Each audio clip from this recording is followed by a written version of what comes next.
At the time of this recording, I have finally watched the season finale of Stargirl. So today, I thought it was time for me to stop and review Stargirl Season 1. And just like everyone else, I have pretty positive things to say about this series. The move and a new stepfather, but we're gonna make a good life. Hey, sorry, that's just real delicate.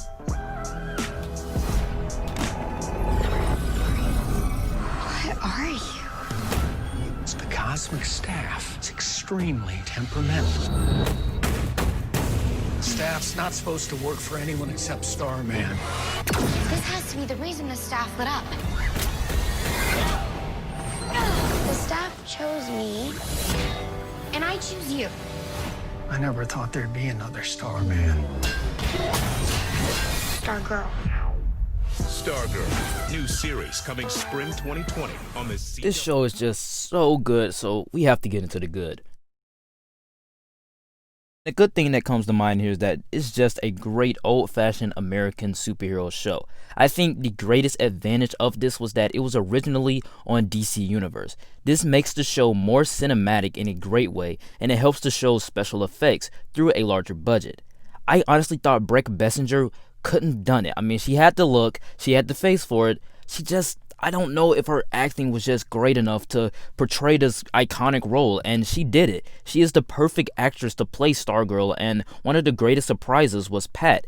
And that relationship that he had with Courtney works on so many levels, since we have spent every episode building up with their relationship, and you buy into it in a satisfying way. And I honestly thought that since he was a sidekick, he was going to be whiny, but he was actually great. And the villains, they are just amazing. I love the way that they are set up in every different episode, every other episode maybe, or has nice little teases like Solomon Grundy in the first episode, and then coming in full circle, like it's all coming full circle in the finale, and it's just amazing stuff. It's just such a great old-fashioned show, and the reason why I say it's an old-fashioned show is because it's in a small town. It's not the end of the world nonsense, it's just a small town, and I think you kind of buy into the villains' motivations. The Justice Society of America is very cool because you actually set up why they do the things that they do in their individual episodes, and I love that about the DC Universe shows, is the fact that we see each person's origin in different episodes, which makes it a little bit more easier than just piling them all in one episode and just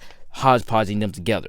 I think the opening sequence in this series is actually phenomenal, and I honestly thought that they used all of their special budget inside of this, but boy was I wrong, because in the finale it's even better. The choreography is just so amazing. I think the CGI on Pat's suit stripe is so good.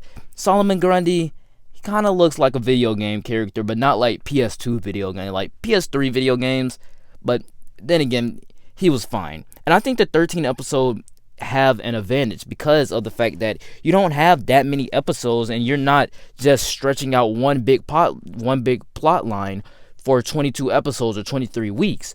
We have 13 weeks, 13 episodes. Let's introduce each character in their respective episode, and then have them come together in the middle, have them be destructive in the end where they fail, and then in the finale they come together and they win the battle. And I honestly felt like that was the best thing for this show. But no shows without its mix, so let's get into it.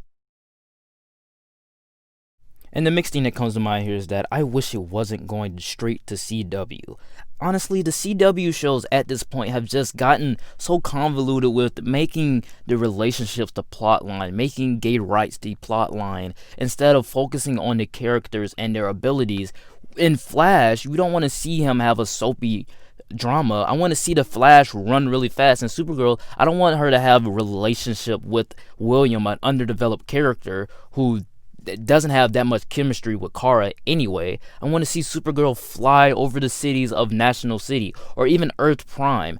I feel like moving this show to CW will actually harm it, because these 13 episodes, they were great. And I feel like in CW, maybe they'll try to stretch out the plot line to 23 episodes or to 22 episodes. And I just don't want to see that, because of the fact that the show is already perfect the way it is. It's 13 episodes.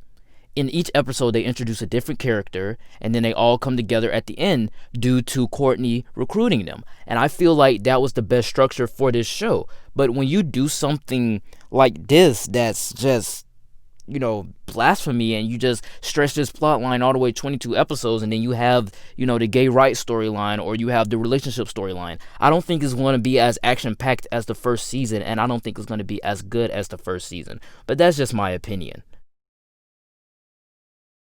In conclusion, this show mixed good old-fashioned small-town superhero fun with a great family drama that can be enjoyed anytime. Stargirl has one of the best season finales in the Arrowverse that has payoff to every character's arc and leaves more room for development inside of season 2, which I am so excited for, and I'm down for a season 3 if they, renew the show.